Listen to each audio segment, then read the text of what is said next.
Hiya. So there's been a lot of progress over the last month, but on multiple different things. A bit of polish, a bit of bug fixing, a couple of new character actions, and some perf analysis.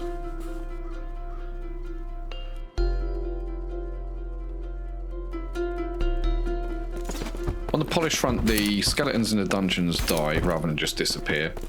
They're a little overdramatic, but it makes me chuckle when their heads pop. I spent quite a while trying to get them to dissolve nicely with Niagara, but you couldn't really tell what they were doing. The animation sort of masked it. So I went back to a material with a planar dissolve on, which is the same method that I use on door locks and a few other things that I make disappear. I also had another crack at the pull lever animations, but yeah, they're still rubbish. I'll have another go at those later. I've started adding in the extra levels for the various caves that are dotted around the map, and I've also started populating them. Heavy use of fog and volumetrics again, but I really like that smoky, dirty vibe, and these are supposed to be the corners of the map that no one's been to in a while. Some of the obvious caves are behind rock doors, so I created some new textures for these in Substance, and I had to play around with using the height maps from the textures to displace the meshes of the walls in Blender. It's not optimal from a geometry point of view, but they look kind of cool, so I think I'm going to try and do some nicer looking walls and use this method, but do it in one of the main dungeons. There's also been more work done in Eastleigh. The NPC dialogue is in, the night cans are tied up to the zone controller and the game state. You can now destroy them all and you can trigger the shrine sequence that I sort of showed a brief bit of in the last vlog. I need to do an audio pass on all of this, but I think it's come together really nicely. Fluid Ninja Live's driving everything here, including the Niagara particles.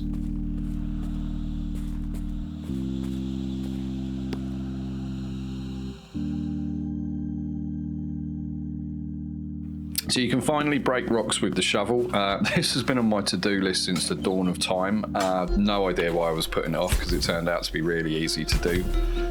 My plan is to give out the shovel somewhere in Eastleigh, either in the dungeon or as a gift for completing it, probably in the latter. But now that rock breaking's in the build, I've been able to test out how the exploration and progression feels. For the most part, everything's fine. The player's house is maybe a little bit too close to the henge, and I think I've made the entrance to Eastleigh less obvious than it probably should be, but I think I'm going to stick with all this for now. I did remove one of the routes into Year 10, as the whole area is meant to be inventory locked. The path that the player's probably going to discover first at the back of their house now needs the shovel, as well as the wand and the bow.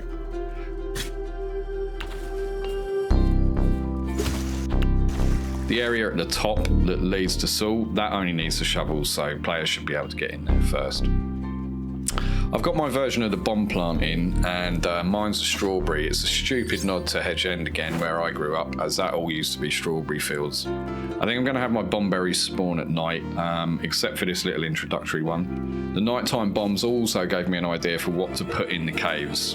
Originally there was going to be a normal NPC in there, but I've decided to squeak in another pun. Illuminat's going to be your guide. I'm working on 2 more caves for him, one in Saul, one in Eastleigh, but the first one's done.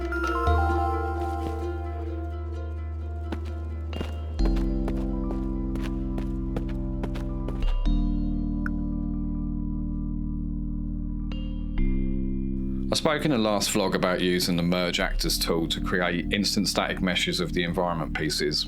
Well, I ended up doing that to most of the world, but then I discovered that the instant bits of the environment don't get welded together. They were noticeable seams all over the place, so I've actually reverted back to the modular pieces for a lot of the environment, as this just gives better results. So I properly looked into the perf side of things, and it turns out I was totally fine on the GPU anyway. The game is completely CPU bound, and it looks like it has been for ages. To be honest, I've not given perf any consideration at all while developing this, because I was specifically waiting for it to become a problem, and well, I guess I've noticed it now. The worst area is actually around the player's house, because 3 levels can be loaded at once, and everything in the level starts running as soon as it's loaded. Turns out there's actually way more in the game than I thought.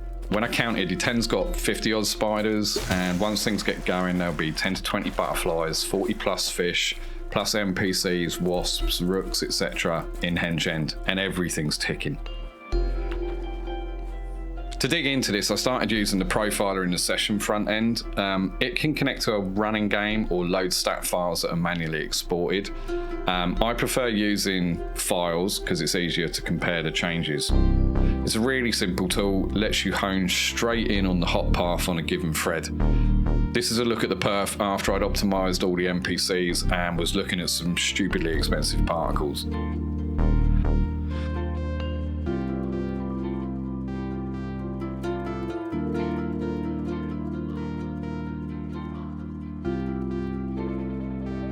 So my perf issues came down to three things. The first is that there is a lot of actors in the world and they're updating when they don't need to. Most of them have got some form of my utility AI on. This was an easy enough thing to fix. I've added a distance check to the player which pauses my AI and the actor tick if the player's out of range. It's just a straight line LOD effectively. I've also discovered that each actor's got its own time dilation, which is just cool. Setting this to 0 effectively pauses the NPC and it also pauses the animation blueprints, which stops the animations. But after doing that, the second problem was that skeletal mesh updates on those actors became the hot path, and it took me a little while to work out how to fix that. Basically, components have their own tick and that can be disabled as well. So I've latched that into my Noddy LOD system and now the NPCs just basically don't register. The last perf issue is because I'm doing crazy expensive stuff with the particles in the tent. They're volumetric and they collide with a specific channel on the player character, and I'm not going to change either of those things, but I can make them a little bit better, so I reduced the particle count by a smidge. The massive spike I was seeing on level load was Niagara warming all of these emitters. Some complete idiot put a massive cycle count on those, so when 50 of them loaded up, boom. I've also done some other little bits and pieces around this. I've stopped my utility AI from ticking at 60 FPS by default. There's loads of things in the world that can, run safely at 10, 15 frames per second. As far as the AI is concerned, it makes no difference to them. So I've swapped a bunch of that stuff over. All in all, there's no real perf issues in the game right now, so that's probably the last time I'm going to look at this for a while. So if you haven't already, please hit the subscribe button so you don't miss any more dev vlogs. And if you'd like the wishlist minute, there's links to the Steam page at the bottom of this video. I also write a blog every week where I go into a little bit more detail about the specific stuff that I'm up to. If you're into words, then there's an RSS feed you can subscribe to. This will probably be the last update until next year, so thanks for watching and I'll catch you in the new year. Cheers.